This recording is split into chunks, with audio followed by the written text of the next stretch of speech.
Welcome to Part 2 History of the Bicol region, featuring the conclusion of the province of Albay and the origin of Mayon Volcano. An era, 1896 to 1898. Albay in flames, when Albayanos rose against Spain. Before Albay was known for Mayon's beauty, it was known for courage. Before roads and cities, there were bolos, whispers, and courage hidden in the night. In 1896, the cry of the Katipunan reached Bicol. Albay, quiet, devout, and closely watched by Spain, began to stir. Albayanos did not fight in grand parades. They fought in forests, in barrios, and in darkness. Farmers became fighters, fishermen became messengers. Power, but also fear. Revolutionary bands rose in Ligao, Ginobitan, Daraga, and surrounding towns. By 1898, as Spain weakened, Albayanos aligned with the wider revolutionary government. For a brief moment, freedom felt close. This was not end of Albay's struggle, but was the moment Albayanos proved they would never kneel forever. Under the Spanish control for more than 300 years, joined the Philippine Revolution through decentralized but determined resistance. Albayanos fought as guerrilla fighters with bolos, homemade weapons, and secret networks between towns, and with religion's cover to hide meetings. Key towns involved are Ligao, Ginobitan, Daraga, and Legazpi area. Despite Catholic influence, pre-colonial loyalty fueled resistance. In Albay, the revolutionary movement was initially fragmented with small armed bands in each municipality. Many Albayanos joined because of Spanish abuses, forced labor in various assistance and services hub, as well as excessive taxations. Gervasio de los Reyes, a native of Legazpi, known for organizing local revolutionaries in Albay. He led armed groups against Spanish forces and coordinated with other revolutionary cells in the Bicol region. 2. Leonardo L. Tolentino, an Albay native who was active in clandestine Katipunan activities, recruiting members and spreading revolutionary efforts, aiding Katipunan uprisings. 3. Juan Sumulong, senior revolutionary figure, although more known later in politics. Some members of the family were involved in local revolutionary efforts, aiding Katipunan uprisings. 3. Gabriel Prieto. He was the local leaders who provided arms, financial support to revolutionary bands operating in Albay. Principalia S. joining the Holy Week procession in the Philippines in 1870. Principalia were the native ruling class or elite social class in the Philippines during the Spanish colonial period, 1865 to 1898. They were former datus, pre-colonial, and their descendants, wealthy landowners, educated natives.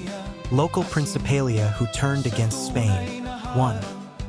Ciriaco o Canejose, prominent member of the Albay Principalia, who initially served in Spanish colonial administration but joined the revolution after witnessing Spanish abuses. He organized volunteers and donated resources for the revolutionary effort. 2. Pedro Rivera from Legazpi. He was a local elite who defected from Spanish authority, helping local Katipunan units with logistics and political support. 3. Jose Maria de la Cruz, local elite family. Members of this family supported the revolution financially and militarily. Here's a more complete, historically grounded list of prominent Albayanos and local leaders from the province of Albay, Bicol region, Philippines, who were involved in the Philippine Revolution against Spain, 1896 to 1898, including those linked with the Katipunan/revolutionary bands and local elite. Principalia who sided with the independent movement. 1. Simeon Ola, born in Ginobitan, Albay. Ola joined the Locacal branch of the Katipunan and became one of the chief revolutionary commanders in Albay. He fought in key engagements during the provincial revolt, most notably the Battle of Camalig, and later resisted American forces into the early 1900s. Many sources regard him as among the last generals to surrender after the Philippine-American War. Rank Major/Commandant in the Filipino Revolutionary Army Katipunan aligned. Leader of Albay Revolutionary Forces, active organizer and battle commander, elected municipal president of Ginobitan, post-war. 2. Glacirio Delgado, recognized in local histories as a revolutionary insurgent in Albay who helped initiate armed resistance against Spanish rule from mountainous area like Guinobitan. He joined the revolutionary government in Albay as an infantry lieutenant. 3.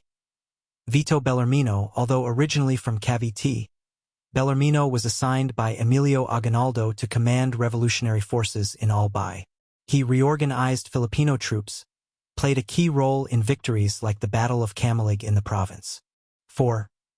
Mariano Riosa served as major of the Tabaco Zone under the revolutionary structure in Albay, organizing armed men from the coastal towns. 5.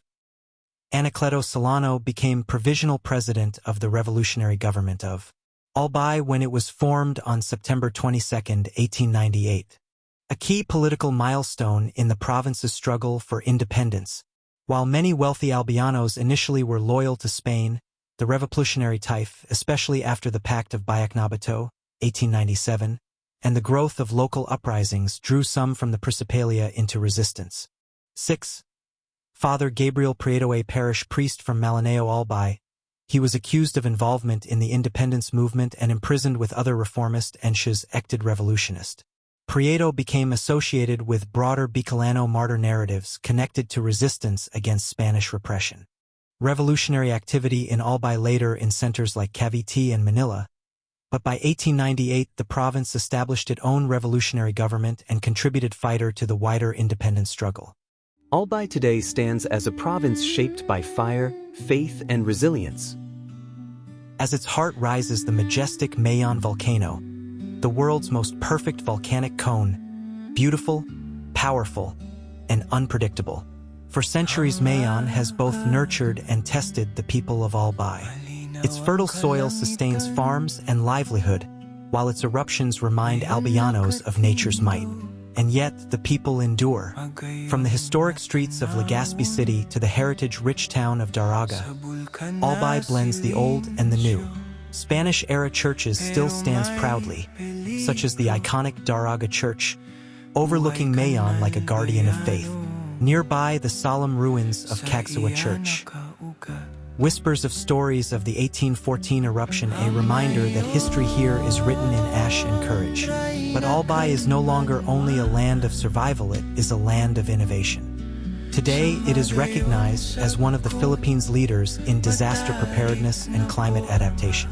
Albay has become a model province for risk reduction, proving that resilience can be built through planning and education and unity. Economically, agriculture remains strong. Abaca, coconut, and pili continue to thrive. Tourism flourishes as visitors from around the world come to witness Mayon's grandeur, dive in pristine waters, and experience Bicolano hospitality. Culturally, the spirit of Oraguan lives on, brave, determined, proud. Albianos carry the legacy of their ancestors, the Babaylan, the Principalia, the revolutionaries, the farmers, the fishermen. They speak warmth, cook with spice, and celebrate life with devotion.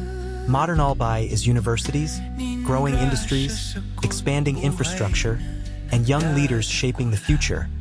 Yet it never forgets its past, because to understand Albay is to understand balance.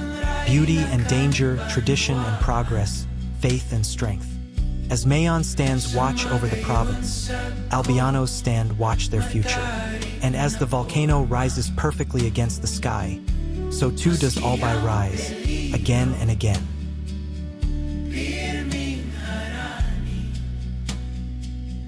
The legend of Mayon. In the ancient town of Ibilin, now Legazpi City, live a young woman named Daragang Magayan, beautiful maiden. She was the daughter of Raja Makusag, a wise and respected chieftain. Magayan was known throughout the land for her extraordinary beauty and gentle heart. Many suitors sought for her hand, but none captured her heart, until a brave warrior named Panginoron rescued her from drowning in a river. From that moment, love blossomed. A powerful and jealous suitor named Pagtuga, ruler of a neighboring land, demanded Magayan's hand in marriage. When she refused him, he kidnapped Raja Makusag to force her into submission. To save her father, Magayan agreed to marry Pagtuga, though her heart belonged to Panginoron. On the day of the wedding, as the ceremony began, Panginoron arrived with warriors to rescue her. A fierce battle broke out. Panginoron fought bravely, but was struck down by Pagtuga. In the chaos, Mayon ran to her wounded lover and was fatally stuck by a stray arrow. The lovers died in each other's arm. The people of Ibalan mourned deeply. They buried the two together. Days passed, then weeks. Soon the earth began to rise from their burial place. It grew higher and higher until a magnificent mountain stood where they lay. The shape was perfectly formed, graceful, symmetrical, breathtaking. The people whispered, "It is Mayon." Over time, Mayon softened in pronunciation and became Mayon. Symbolism. The volcano's perfect cone represents Mayon's beauty. Its eruption symbolized passion, jealousy, and the fury of Pagtuga. The clouds that gently crown the summit are said to be Panginoron watching over his beloved. The fertile soil around it represents life rising from tragedy. Today, Mayon is not just a volcano. It's a living story, a reminder that beauty, love, and sacrifice shaped the land of Albay.